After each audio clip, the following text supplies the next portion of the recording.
मेरे दोस्तों, इंसान को कुल अकल भी मिल जाए तो फिर भी अल्लाह की हिकमत का वो इहाता नहीं कर सकता। रब्बे करीम को ज़्यादा पता है कि हमारे लिए कौन सी चीज़ बेहतर है और कौन सी चीज़ हमारे लिए नुकसान का बाइस है। अल्लाह तबारक व तआला की हिकमत ये चाहती है कि मेरे बंदे परेशान ना हो। रब ये चाहता है कि मेरे बंदे किसी जगह पे भी दिक्कत और परेशानी का शिकार न हो। तो अल्लाह तबारक व तआला ने राह एतदाल इख्तियार करने का हुक्म इरशाद फरमाया कि तुम एतदाल के रस्तों पे चलो, मोतदल जिंदगी गुजारो, अफरातो तफरीद से बचो। आज जिस माशरे में हम वक्त गुजार रहे हैं, इस माशरे में हम इस बात को समझने से कासिर हैं कि असल हमारा मसला क्या है। हमारा असल जो मसला है उसकी शनाख्त हमें कैसे होगी और हम फिर उस तक रसाई किस अंदाज में हासिल कर पाएंगे। हम हमेशा अपनी आमदन बढ़ाने के चक्कर में रहते हैं। एक काम और शुरू कर लें, पार्ट टाइम जॉब शुरू कर लें, कोई साइड बिजनेस उसका आगाज कर लें। हमारी जो दौड़ लगी हुई है वो लगी है काम बढ़ाने में, आमदन बढ़ाने में। हालांकि इस्लाम हमें ये कहता है कि तू आमदन बढ़ाने के चक्कर में ना पड़। असल बात यह है कि तू अपने खर्चे कंट्रोल कर। तंग इंसान वो नहीं होता जिसकी आमदन थोड़ी होती है। ये तवज्जो कीजिएगा मेरी बात, ये कीमती बात है और गुफ्तगू सारी का लुबे लुबाब है। तंग बंदा वो नहीं होता जिसकी आमदन थोड़ी होती है। असल परेशान वो होता है जिसके खर्चे ज्यादा होते हैं। और हमारा जो रोजमर्रा का नुकसान हो रहा है ना, वो आमदन के मामलात में नहीं हो रहा।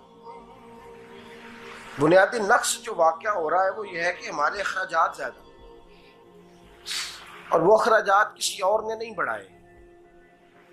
वो खर्चे हमने खुद बढ़ा लिए हैं और अब हमें उसका नुकसान भुगतना पड़ रहा है। और अगर आप सही मानों में टटोलें तो जो बहुत अमीर लोग हैं वो तो उन खर्चों से बच गए। मैंने बहुत सारे ऐसे खत्मात में शिरकत की है। मैं बहुत सारी ऐसी जगहों पे गया हूं कि जहां लोगों ने बड़ा मुख्तसर सा खत्म दिलाया है तो हो गया है खत्म।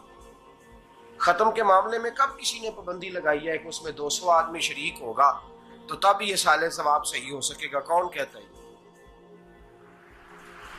या शादी के मौके पर अगर सारे बहन भाइयों को न बुलाया गया तो मेरी शादी पाया तकमील तक नहीं पहुंचेगी, इसमें बरकत नहीं होगी। ये किसने फतवा दिया है? मोतदल जिंदगी का इस्लाम हुक्म देता है। मैं पढ़ रहा था कि एक बहुत बड़ा सदर है, गालबन सूडान के सदर की बात हो रही थी, तो अपने बेटे की बारात लेके गया तो 4 लोग गए हैं बारात, और 15 लोगों का उसने एहतमाम किया अपने घर में खाना खाने का। तो क्या शादी हो गई कि रुक गई? तो भाई राग अलापना इस बात का कि बड़ी परेशानी है, कोई साइड बिजनेस शुरू किया जाए फलान जगह फलान जगह फलान जगह। तो असल मामला ये है कि पहले एक बंदा कमाता है तो फिर भी घर ही चलता है, फिर बड़ा बेटा साथ शामिल होता है तो फिर भी घर ही चलता है, फिर मंझला बेटा शामिल होता है तो फिर भी घर ही चलता है।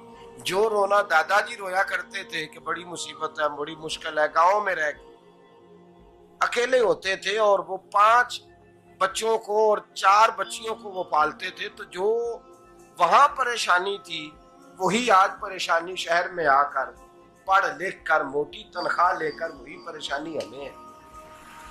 तो मैं जिस नतीजे पे पहुंचा हूं इसको पढ़ के, कुरान मजीद की चंद आयात को देखकर और इस मफहूम की जो हदीसें कुतुब हदीस में पाई जाती हैं और हमारे बुजुर्गों ने हमें जो मिजाज इस हवाले से दिया है, मैं इस नतीजे पे पहुंचा हूं कि मसला आमदन का नहीं, मसला खर्चे का है। हमारे खर्चे बुनियादी तौर पर ज्यादा, और अगर फिर हम ज्यादा बोझ खवातीन पे डालते हैं कि वो मुतालबे ज्यादा करती हैं। और अगर आप मुझसे पूछें तो खवातीन की भी अगर किसी जगह कोई आदत खराब होती है तो उसमें असल किरदार उसका होता है जो वो आदत खराब तो क्यों अपने गले से उतार के आप किसी के गले में बात डालने के चक्कर में है? वो खवातीन की तबीयत नहीं ऐसी है। असल बात यह है कि हमने आदत डाली है, हमने ये मिजाज उनको दिया है तो उनका बना है, न कैसे बन सकता। तो एतदाल जब तक जिंदगी में नहीं होता, पानी प्यास बुझाता है, लेकिन एक गिलास ही हो तो प्यास बुझाता है। बाल्टी को मुंह को लगाएगा तो कपड़े भिगो देगा उसके। हालांकि पानी बुरी चीज का नाम नेमत है ना, बहुत बड़ी अल्लाह की, लेकिन प्याले में ही अच्छा लगता है। कोई मटका मुंह को लगाएगा तो तंग होगा, प्याला ही बेहतर है उसके लिए। तो मेरे दोस्त, मटके से भी बाज़-औक़ात काम चल जाता है, लेकिन अगर कोई कहे नहीं मुझे दरिया ही चाहिए तो उसका तो घर बह जाएगा, सारा घर बह जाएगा उसका।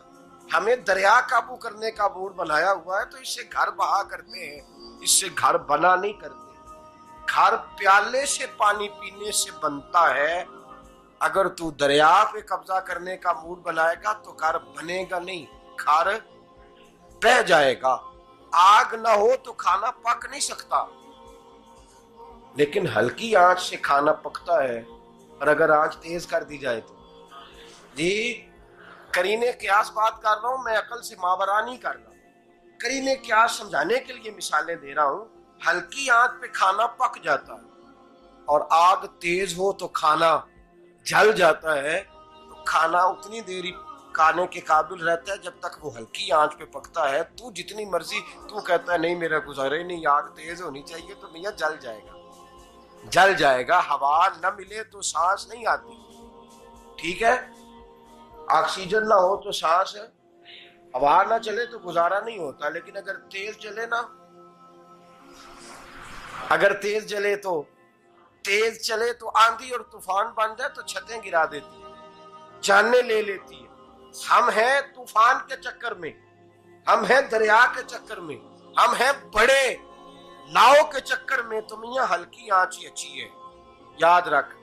और एक गिलास पानी का एतदाल से मिलता रहे तो वही मिलता रहे, जरूरत के वक्त वही बेहतर है। तू पूरे दरिया पे कब्जा करने का प्रोग्राम ना बना, तंग हो जाएगा।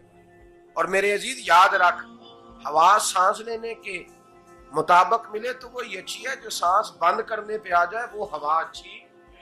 हमने चक्कर चला लिया है कि ज्यादा पैसा, रातों रात पैसा, लंबा पैसा, ये प्लाट भी मेरा, वो प्लाट भी मेरा, गुजरावाला भी, गुजरात भी, लाला मूसा खाड़ी और पिंडी तक जहां मैं जाऊं मेरे नाम की तख्तियां लगी हुई होनी चाहिए। इस्लाम मना